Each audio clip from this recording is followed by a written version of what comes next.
You're listening to Life Conversations with Senior Helpers, where expert advice and real-life experiences offer support for every step of the aging journey. Because aging isn't just a stage of life, it's a conversation worth having.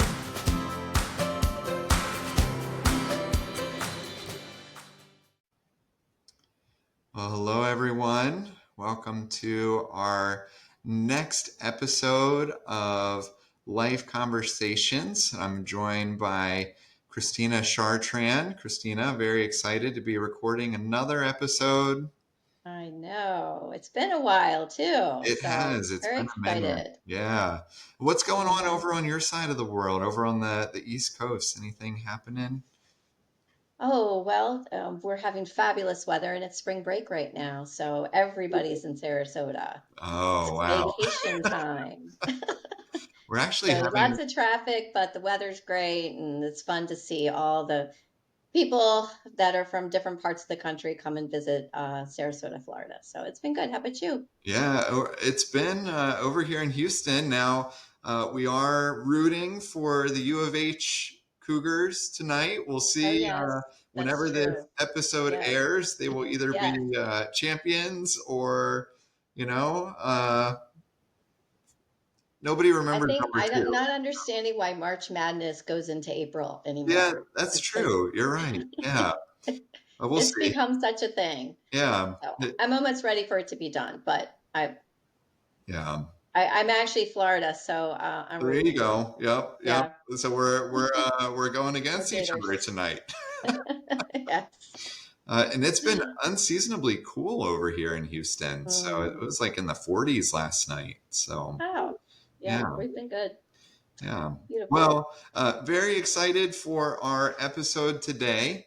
We're going to be talking about, and this is interesting. Our we've started going back to the questions that our listeners have been asking, and hmm also looking at some of the most searched terms when it comes to caring for aging loved ones. And so our episode today is going to be focusing on caregiver sibling resentment and how to manage family tensions while caring for a parent. So, Mm. yes, yes. And so we find that caring for an aging parent can either bring families together or it can drive them apart. And so I hmm actually find myself a little bit on the precipice of this. Now, my hmm parents wouldn't, I don't know how they'd feel hearing me say this, but they're aging. And so I'm over here in Houston, and my sister, my parents live in Maryland. My sisters, well, I have one that actually lives with my parents, and the other one lives about 30 minutes away in Pennsylvania. So I am coming into this season in life. But Christina, you are currently really deeply involved in caring for your mom. And hmm so I'm excited to hear you share about what it's been like to shape your perspective on caring for her and how it's influenced your family dynamics. So if you want to just kind of kick Yes. us off today and sharing what that's been like for you, and I'm excited to share this episode with our listeners. Well, I'm excited to talk about it just because I feel like I've been talking about it for a long time and not just, within my own family, but friends and colleagues and other people who are in need of support and help. That sibling dynamics is a definitely real thing when caring for your parents. I'll have to say for me, I could be sometimes I say it, sometimes I don't. Could be lucky in a way that I am the only person that is caring for my mom, and so I've actually thought about it at times that, oh, I wish I had the help, which I do. I wish I had some extra support and help. But in the same token, I'm able to make decisions myself and not have to run them by another person. And that sometimes can make a difference. Obviously, running it by my mom, but not running it by a sibling. But I do want to say, in the career that I've been with senior helpers, almost 19 years in this business, is that sibling dynamics is a real thing, as I shared. And what I find is when siblings get together, especially in front of their parents, and especially during a stressful time, and when someone is aging and maybe not doing well, that could be a stressful time for the family. Is all of a sudden, everybody who's in their 30s, 40s, 50s, all turn into 5-year-olds, and they all start acting the same way that they did growing up, and blaming each other and pointing the finger. And you'll find that mom or dad are yelling at them for telling them to stop yelling at your sister and stop doing it. And it's like it becomes this whole thing. You're like, what in the world? And that is very true. And so I for all of our listeners out there, I want you to think back at a stressful time with your your family members and think about how you were acting. Yes, just as you were kids. So it is a real thing. And so it is this is an important topic because I think the big picture and the thing you got to think about is everyone really needs to be on the same page. Yeah, and it's really, yeah, I share my perspective because I've seen this as well, right? This is something we work through with families all the time, but it's different coming up Mm-hmm. on this. It's different looking into the future and being like, okay, this is coming. And so you mentioned about open communication. So what's a good way to kind of start that first conversation with siblings, and maybe even ones that aren't stepping up? Yeah. How do you handle that situation? Well, I think first of all, it's always the ginormous elephant in the room. Nobody wants to talk about it because the thought of talking about it means that your parents are aging, and what are we supposed to do now? And to be able to navigate the healthcare system and navigate their home and their day-to-day life and all of those things. So what do you do? One of the things that I will really encourage people to do is set up a meeting, and it could be a virtual meeting. And this is without your parents right now, to set up a meeting and to all talk about how you're feeling about it, because everyone's going to have a different sense. Typically, as we know, a lot of the daughters end up kind of stepping up and supporting their parents. It's just kind of, that's just the dynamic of it. Doesn't say mean that their sons don't care. Just seems to be a lot of daughters do step up. But I also find is that we all have to agree on what's going to be best, or all be on the same page. And one of the great things to do is to first find out, what does mom or dad want, Hmm. right? Let's find out what they want. And because forcing them into, for example, leaving their house and moving to a senior community may not be what they want. And so we all have to ask what they want, and then we all have to agree that we're all on the same page on helping to get what they want. Because a lot of times people will disagree there, right? Absolutely. And I love that suggestion.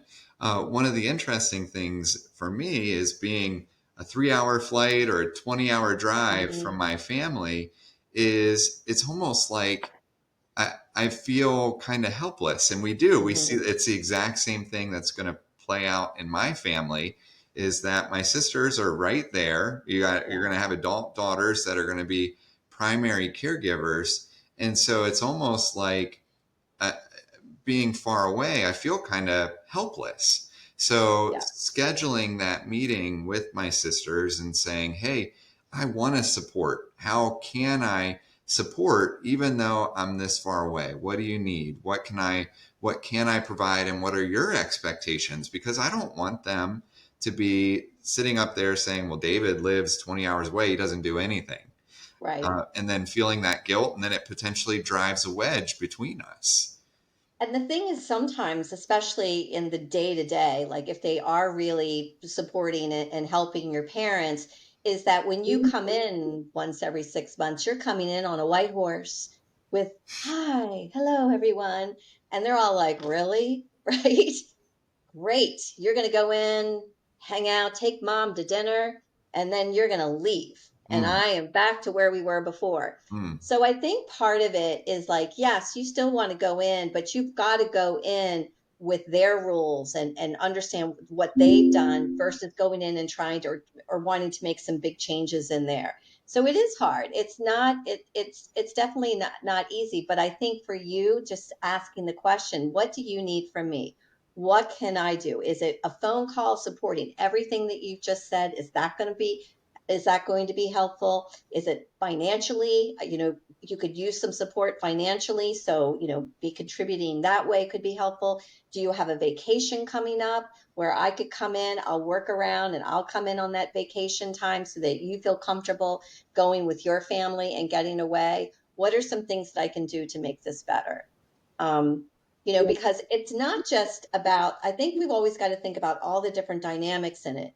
It's not just about where they're living in that situation, but it's also how are they getting groceries in? How are they getting out of the house? How are they going to a doctor's appointments? How do we know what's happening when they're at their primary caregiver, at the doctor? If we don't have access to go in and be able to talk to any one of their doctors, we have no idea what's going on. So these are kind of those things you've got to think about, because if there is an incident and there's a hospitalization and you don't have access to any of those doctors, they're not going to let you talk to them.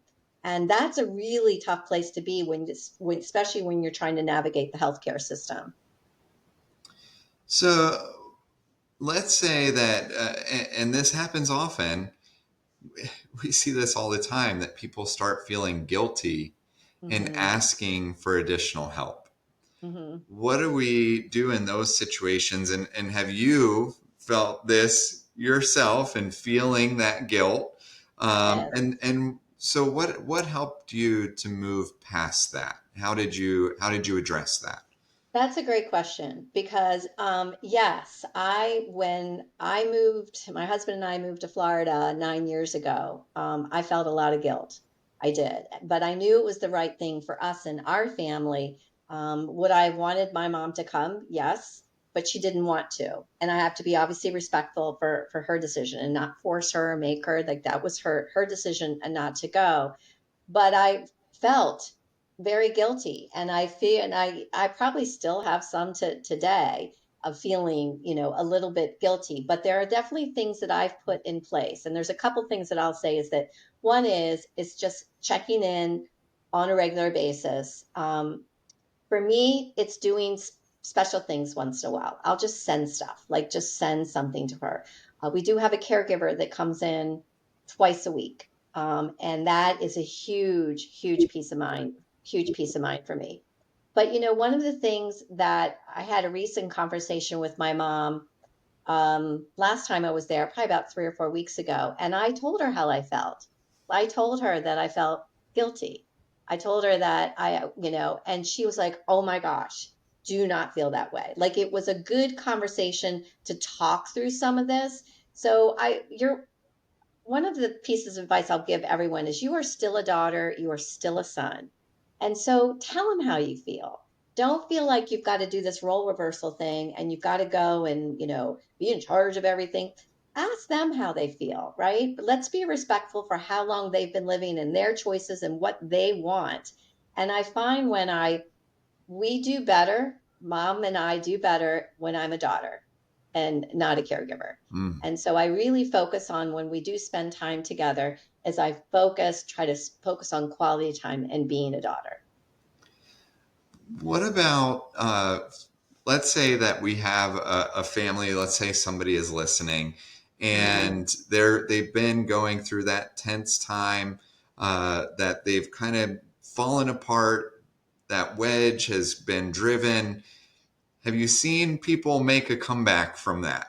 Have you seen them Between their siblings? between siblings? Yes. Yeah. Sometimes and sometimes not. I have to tell you, it's very interesting with family dynamics. And you'd like to think that, maybe there was always a slight wedge between the two siblings as it was anyway. But a lot of times, it's not just, and I have to bring this up, it's not just about the house and caring for them. Sometimes there's a financial piece that's involved with it. And as we all know, when money gets involved sometimes, and when that's being brought up, that can cause a wedge between people. Mm. I feel like, it is the person who steps up, and it's usually the one person who's stepping up the most, needs to do what they have to do. Because if you feel that strong about making sure that your mother or your father has the best quality of life that you can give, and make sure that you're navigating the healthcare system the best that we can, and that you are, trying to be supportive. Sometimes you just have to like put that aside, the sibling relationship aside right now, focus on your parents, and then you can circle back sometime. Yeah. And sometimes maybe they will become more appreciative and begin to see what you are actually doing and how you're really supporting their parent. Yeah. All right. This is a deep one. All right. Okay. So and I think about, we were in one of our training sessions, and we talk about this at Senior Helpers. Is one of the things we focus on is caregiver support. And so I asked the class that was together, who of you has been in a caregiver situation and has felt that burden of care, of caring for your loved one, making that change. We want to support you, but you just felt that pressure. And so as somebody shared that their father-in-law needed full-time care, so they sold their house. She quit her job. They moved in with the father-in-law, and for the next 2 years they lived with her father-in-law. She lost her social engagement, lost that financial income. And I remember she said, I couldn't even leave to go to the grocery store, because if he would have had a fall when I went to the grocery store, or worse, I knew I would never forgive myself. And so her whole life ended up focusing on, revolving around her father-in-law. So for that caregiver who feels like they're just barely holding it together, and maybe they're by themselves, or maybe they have siblings that are just like, they're just completely off to the side. What do you have any thoughts, advice for that caregiver that's listening and just like, oh my gosh, I feel alone. Yeah. Oh, that's just a terrible, it's a what a most stressful and terrible place to be. I mean, to feel that. We talk about it takes a village to raise children, and I feel like the same mentality is for caring for our aging folks here. We've got to be able to reach out to other people for support. And there are services out there. It doesn't have to Mhm. always be a family member. It could be, contacting the Department of Aging, and maybe they have some respite programs that you could look into. That there are other types of resources that you can bring into the home to help out. But I feel like if you're not taking care of yourself, Mhm. you're not going to be any good to somebody else. So it's about trying to find, being able to find that balance, in caring, in helping somebody, but also making sure that you're getting what you need. You know, I remember my mom caring for my grandmother, and I remember, how much effort and time and everything that she put into it. Like she put a lot of time into it. And she'll say to me once in a while, she's like, "Oh my gosh, I know this is a lot." She's like, "I remember doing it." And maybe I'm lucky that way. Maybe I'm lucky because she recognizes, what I'm doing and wanting to be there and making sure that she's going to be okay, because she did the exact same thing for her mom. But I also know that she didn't have the resources.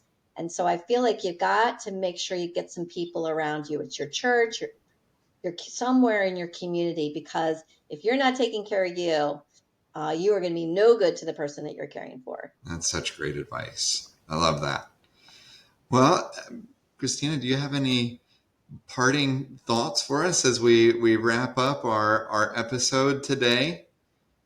I think I would say is that, you know, I I probably don't say this to my mom as much, and she'd probably be like, "Oh, it doesn't matter." But you know what? It is my pleasure to do this for somebody else.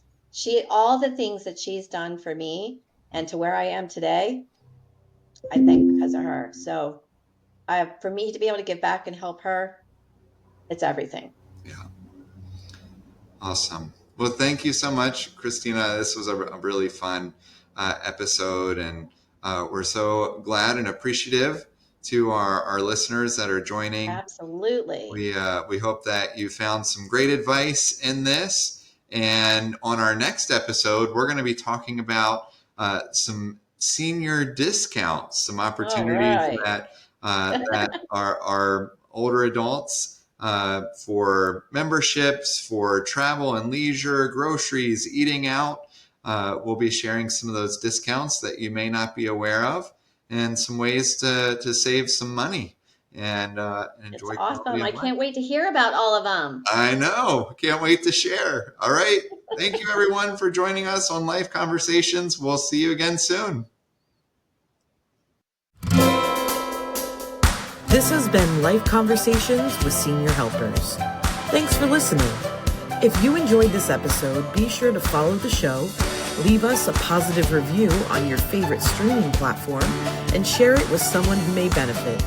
It helps us grow and helps us continue sharing expert guidance and real support for aging well. To learn more about Senior Helpers and how we help older adults live independently and safely at home, visit seniorhelpers.com.